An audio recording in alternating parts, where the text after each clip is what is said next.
Welcome. This is episode 7.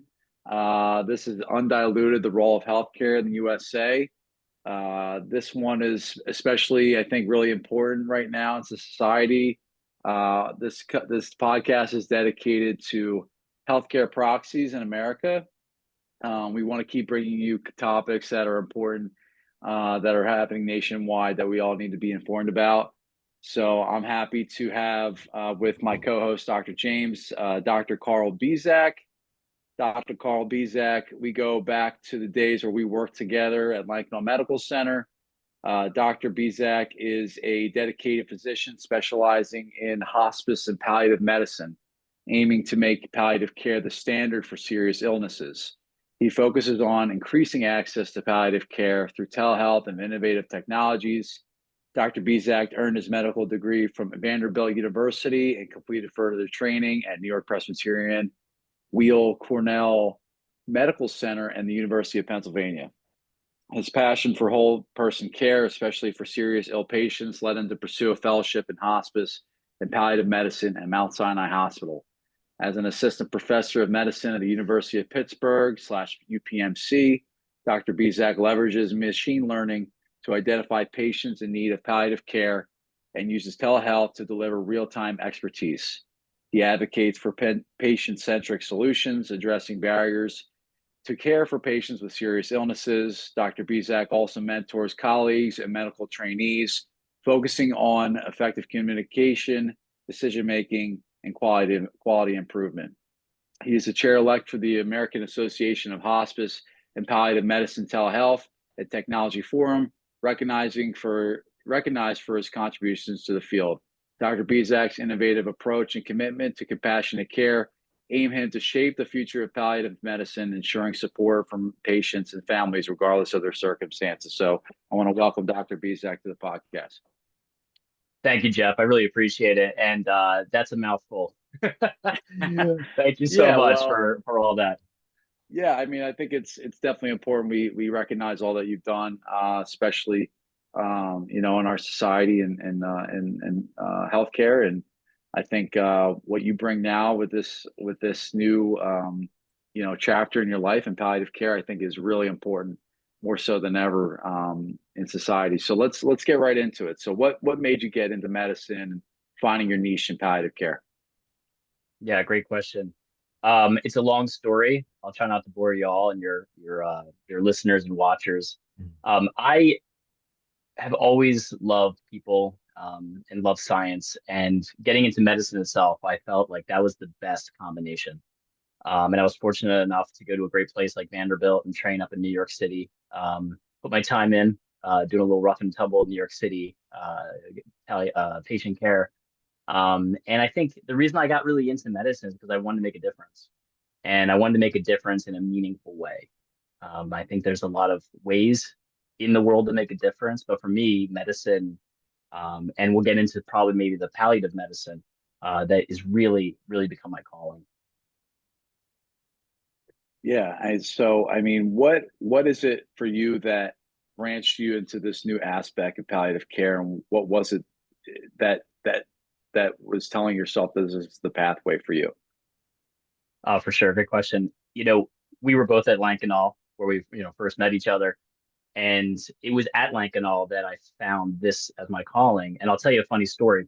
I was a hospitalist doing some teaching. I was working nights, weekends, days. Like, it was a hybrid position. It's kind of wild. And got to the point of, I mean, to be quite honest, I was burning out from it. And I know a lot of probably the people that are listening, your audience can appreciate that. And I was looking for something different. And I was looking, for those who are aware of the burnout literature and such, part of it is like the feeling that you're not making a difference and that what you do every day in medicine is not really meaningful. And so I was looking for more meaning in medicine. And so what I did was did what I did, which was provide great bedside care. And when I was taking care of a patient on hospice at Lankenau, one of the hospice nurses was in the room with me. And when we stepped outside of the room, she stopped me in the hallway and said, "Have you ever thought about doing this for a career?" And I asked her, I was like, "Do what? Be a doctor? I'm already a doctor. What are you talking about?" Right? And she said, "No, like doing this sort of work."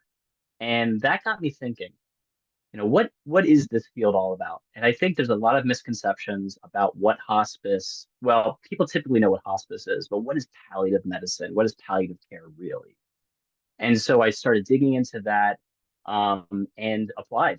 Ultimately, I took the plunge from going as a full-time clinician, physician, back to being a learner, and was fortunate enough to train at Mount Sinai. So long story short is that I was in a role in medicine that I didn't necessarily find meaningful. It was financially pretty good, but it wasn't the right balance for me, and I wasn't taking care of patients the way I wanted to. And so I started searching.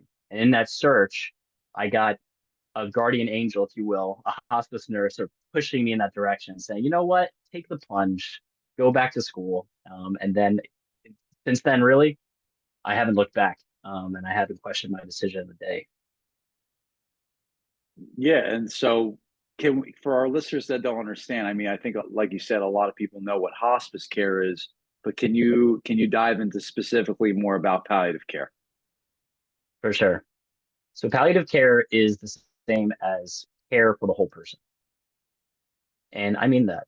It's holistic care as a palliative provider, I think a little bit differently than most physicians. I don't focus in on one aspect of a person and certainly not one disease process. Stepping back from that, palliative medicine is synonymous with life and making sure that people who have serious illness live the best they can for as long as they want. Period. It's about life. It's about living well despite being dealt a pretty crummy hand.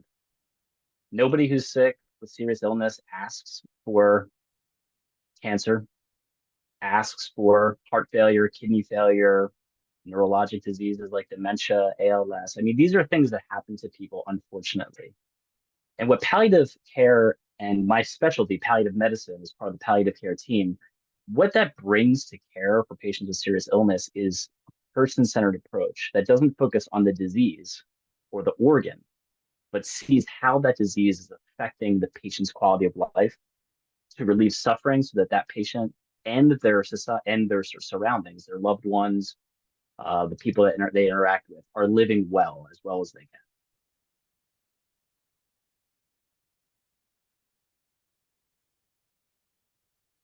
So how important is it for you, Dr. Bezak, for your mission to support communities to understand the magnitude of having a healthcare proxy, especially in this um, discussion about palliative care and hospice? What does it really mean to have a healthcare proxy? Right. Great question. I think it really means a lot, to be quite honest. When we think about healthcare proxies, it can become a little confusing. Stepping back from that question per se, I think what we're talking about when we talk about healthcare proxies is advanced care planning. Right. So what is advanced care planning? So advanced care planning is something that I help patients and families with all the time. And it's really an opportunity to talk about what's important. And as many people may know, as people get sicker, their ability to weigh the pros and cons of certain interventions, to make decisions at the time of critical illness or when things are really going bad goes down. And so every patient, especially patients with serious illness, needs someone to speak for them. And so what I like to do is I like to simplify the term, healthcare proxy or healthcare surrogate or healthcare agent to say, who is your voice if you cannot speak for yourself? So I encourage folks to like replace terminology, if you will, with like the idea of who can be your voice. So getting back to your original question, how important is it? To be honest, it's as important as anyone who needs someone to speak for them if they can. Essential. Yeah, I think it's so essential now today in Western society, Dr. Bezak, because there's a lot of patients that suffer um, because they did not, make the decision for themselves. Who's going to speak on behalf of them if, God forbid, something were to happen? And you've experienced this where there can be multiple family members or friends, coworkers, where things can get very complicated for patients that don't have someone speaking on behalf of them at the bedside, where a lot of things uh, can happen where, um, like you said, we're talking about quality of life, where a lot of these patients can sometimes not have um, those thoughts before making a decision where they are now in that place. Um, so can you touch on, any, examples that you have dealt with where um, you could speak to a person where they had a situation where they weren't sure about making a healthcare proxy, or being in a situation where a patient is already in that process where their quality of life is dampened, and how did you navigate that with, through a family member? Yeah, absolutely. So I think the quintessential situation that comes immediately to mind, and one of the reasons why I think palliative care and palliative medicine is so essential, is when patients are really sick. And no one is sicker than patients who are critically ill in the intensive care unit. Our medical system is designed to, when in doubt, do it, right? And I think that's appropriate. I think it's appropriate when there's some uncertainty about what interventions may be appropriate, given any clinical situation, to sort of err on the side of doing more to support life when it's unclear. That can be problematic because, unfortunately, when there is a lack of clarity, it may lead patients who are essentially dying without life support to be intubated, to have CPR and chest compressions, and have, unfortunately, the complications thereof. And so I have been in many situations pre fellowship and becoming a specialist, and even now as a specialist, where like there's a patient who did not choose a surrogate decision maker or a voice to speak for them when they are unable. And frankly, no patient is able to speak when they have a tube down their throat. Hopefully, not too graphic for your audience, but no one can speak when they have a tube in their in their windpipe. But the truth is, like, I've seen the families at the bedside struggle because the patient is sedated on a breathing machine and they never had these conversations and they've never elected anyone to make the decision. So the loved ones who are then thrown into a position of the right to make the decision by law, and every state in the country has their own sort of surrogacy laws, and we can get into that if it's important to the audience. But in every state, there's a surrogacy hierarchy that says, okay, this person by default, by law, is the decision maker. And I'll tell you clinically, the look on that person's face when the critical care physician says, what do you want us to do? Is completely overwhelming. They're scared to death because here they are, having not been designated officially, not having a conversation with the patient about what would be important at a time like this, is then being asked what they want to do by the doctor. And then there many times they're like, well, aren't you the doctor? Would you tell us what to do? We didn't go to medical school, you know? So it's a really complicated situation. So again, getting back to this idea of identifying a healthcare agent, a voice for the patient, so important. And not just that, but then to have that challenging conversation between the agent and the patient to say, hey, if this, then that. It really alleviates a lot of that fear from the person who will be making the decision and say, you know what, we've talked about this. I was ready for this and I know exactly what to do. Yeah, I think it makes it easier for everyone involved when the patient is in that bed. They've already made the choice of what they want their life to look like, right? And like you said, seeing that family member or whoever is making the decision being asked what to do in the in that situation, whatever it is a tough task to follow if you're not really sure what they really would have wanted. And a lot of people have a lot of conflict with that within themselves, because then they feel like they're the ones that may have, they can sometimes really feel guilty that they may have not done the right thing or what the patient would want. um, so what would you suggest or give advice, to other alternative medicine therapies. How could we learn, as a holistic nurse coach like myself or Dr. James, who's a chiropractor, how can we learn about, getting people more talking about having a living will or getting a healthcare agent to follow through with what they would want from themselves, given the situation where they're, if they want CPR or they want to be intubated and have everything, done to them to sustain life. Yeah, great question. I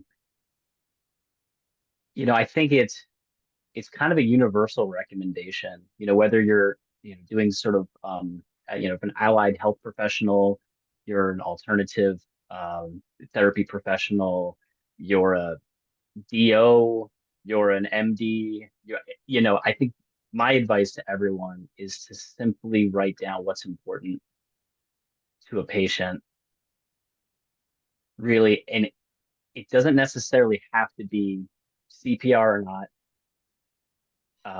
intubation or not, because a lot of providers, especially like sort of non-intensivists, non physicians, if you will, don't feel comfortable. Like that is a big decision.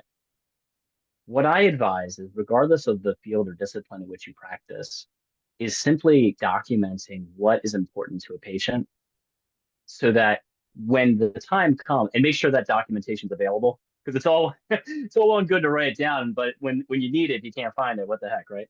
So, but to really just document something if you can, but at least sort of ask the question, what's important to you, to get the patient and loved ones thinking about it.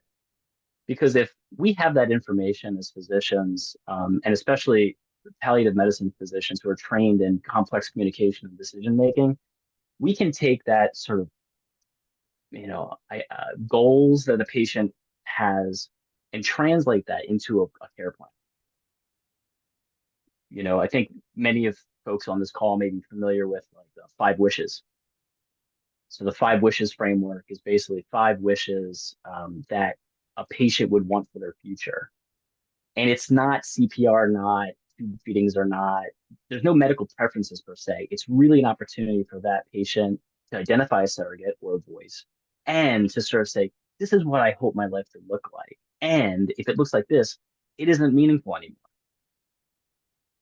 And so my recommendation in nutshells is just start the conversation and say, hey, what's important to you if you get sick? I mean, really sick.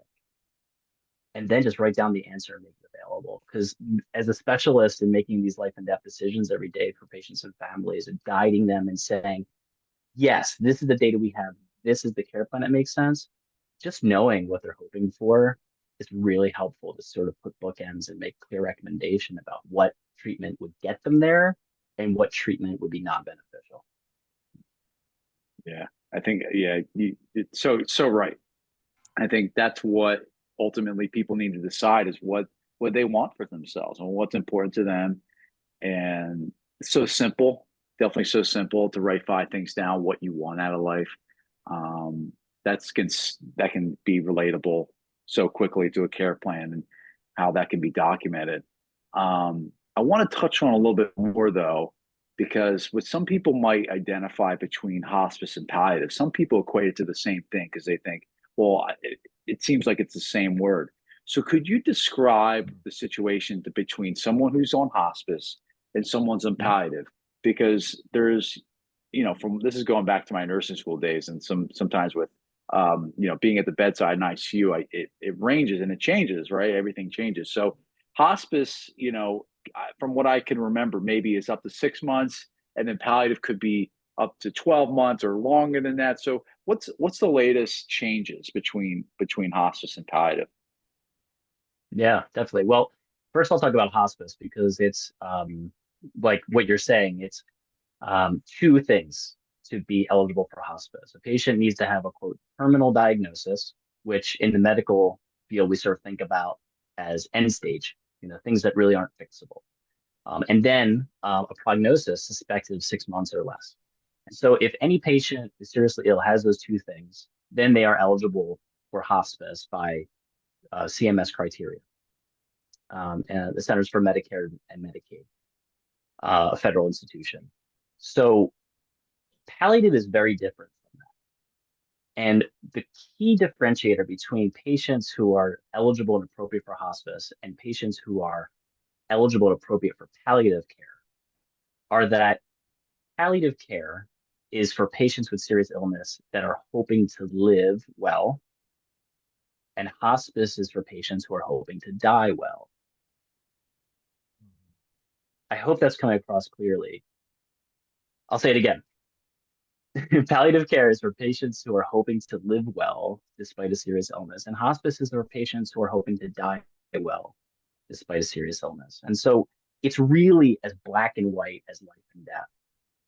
Practically speaking, patients who are appropriate for palliative care are patients who are still fighting for a meaningful life. And they're like, listen, it makes sense for me to go to the hospital. It makes sense for me to like have these diagnostics done. It makes sense for my blood to be drawn. It makes sense for me because you know what? I want to try to get as much life out of this life as I can. And those patients who are on palliative care also are getting curative therapies. Like they're still getting the chemo, they're still getting the operations, they're still getting considered for transplant. They're still getting everything that medicine has to offer. They do not need to give anything up. Palliative care as a specialty service is an essential part of them living well and living as long as they can. They don't have to give anything up. And I think that's a big misconception, right? Because they're like, oh, palliative care, it's just like free hospice or it's like I'm dying. Absolutely not. I can't make it more clear for your audience. Palliative care is about life and is an essential component to make sure that the person is being cared for as well as the disease. And that's why palliative care is a partner with a lot of other specialties, right? So we work closely with cardiologists, gastroenterologists, neurosurgeons, general surgeons, primary care doctors, and we sort of make the experience better.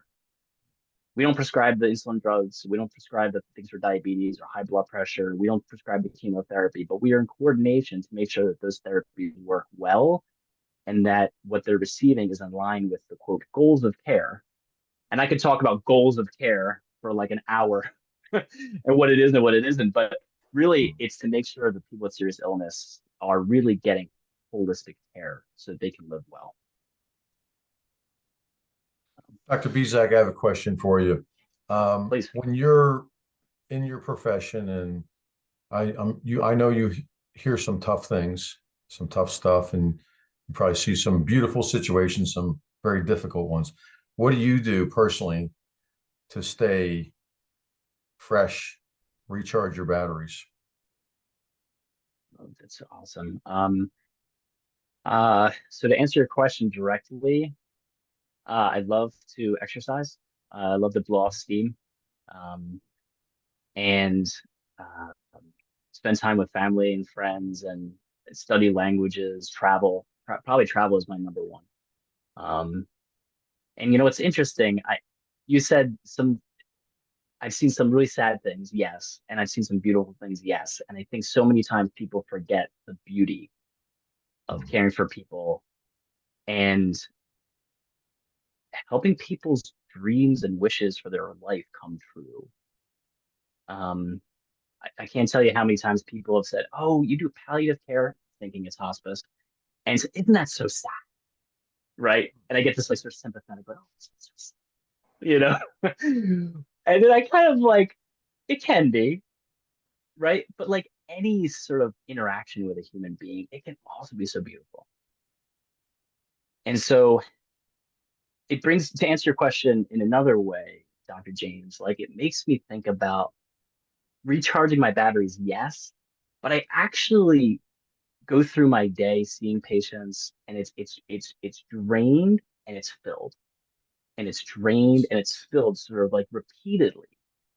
And so while I can be sort of physically tired at the end of a long day, because I work currently 100% inpatient at the cancer hospital for the UPMC system, um, as much as it drains, it fills me up too because you just sit back and you just watch some of these like beautiful family dynamics in some of these.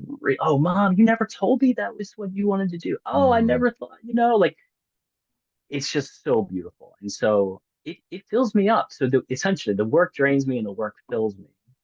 Mhm. And outside of work, I travel, and I try to leave work at work.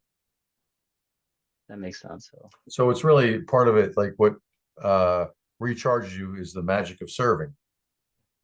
mm, it's true. And I think Yeah. going back to one of my earlier comments, is this is really a calling. And I hope that every provider and clinician out there, regardless of discipline, of course, finds reward in what they do.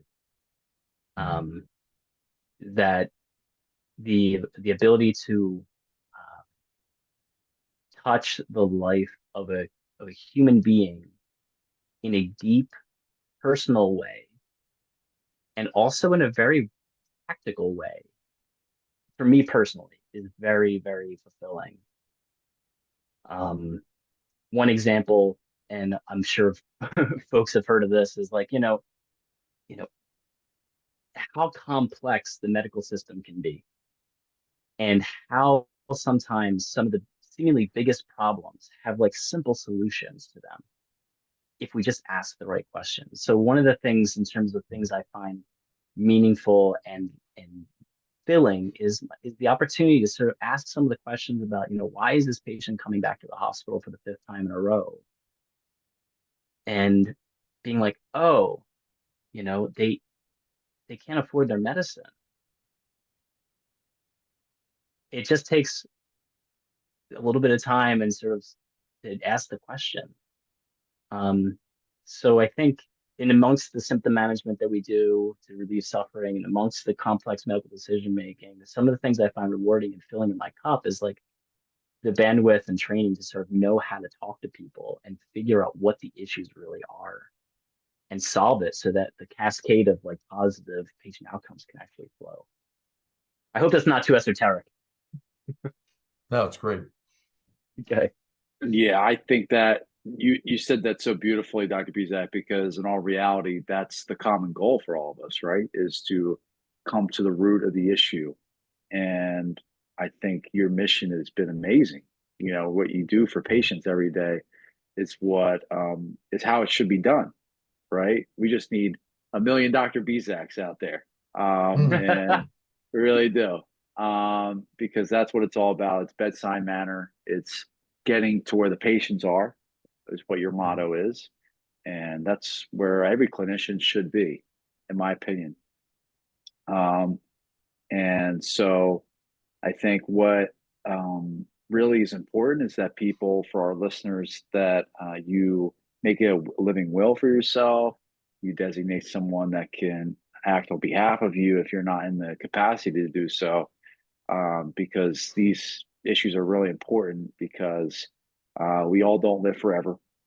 And, some of these situations that happen can be very stressful for everyone involved, including the providers, because we're also in it to help the patients. And I think all of which, in this group, this call, would wish patients never had to go to the hospital. They could live a long life and, you know, be as much as they can be independent and be there for one another, for their family, friends, and their coworkers and all that stuff. Um, so, Dr. James, do you have any other questions for Dr. Bezak? You kind of answered it, Doc, in reference. I was going to ask you about if you had a colleague that was, or a student in school that's in the healthcare field and maybe looking to get in your specialization, other than obviously having a passion for it and having their heart into it. Is there any advice you'd give them as far as exploring that career angle? Yeah, seek it out. Actively seek it out because um, a lot of people don't know that this specialty exists, despite a lot of sort of talking about it and sort of marketing it to like up and coming folks. I mean, I've met many physician assistants, for instance, and nurse practitioners that they're like, I've never even heard of it. What? Like, what do you guys do every day? Can I shadow you? Like, what is, and it's just like it's not clear that it exists. And if people have heard of it, they often have misperception. So my advice is someone who's interested in learning more about palliative care and palliative medicine in specific is to seek it out. Um, there are some great websites, and I'm happy to like maybe give those to you after the call and like you add your show notes and such. It's like, seek it out. Know that there is holistic care in medicine, and palliative care is by definition team-based and interdisciplinary. So I'll tell you, I don't work alone. I could not do what I do and I could not be effective without a team. And so my team consists of nurse practitioners, social workers, pharmacists, um, who else? Chaplains, nursing, physical therapists. Like, so within palliative care, as you can imagine, we are whole person care and we need a whole team to address it. So again, seek it out. Know that whole person care is out there. And if you really, really want meaningful work and you really want to find meaning in your career, check out palliative medicine, palliative care.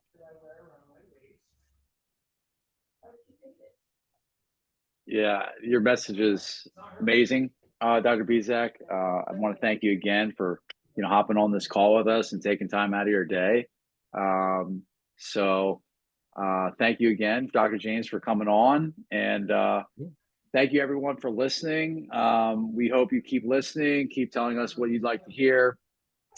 We will be doing next week's podcast shortly. So we keep on hoping that you keep listening and like, subscribe, and thank you everyone. Appreciate it.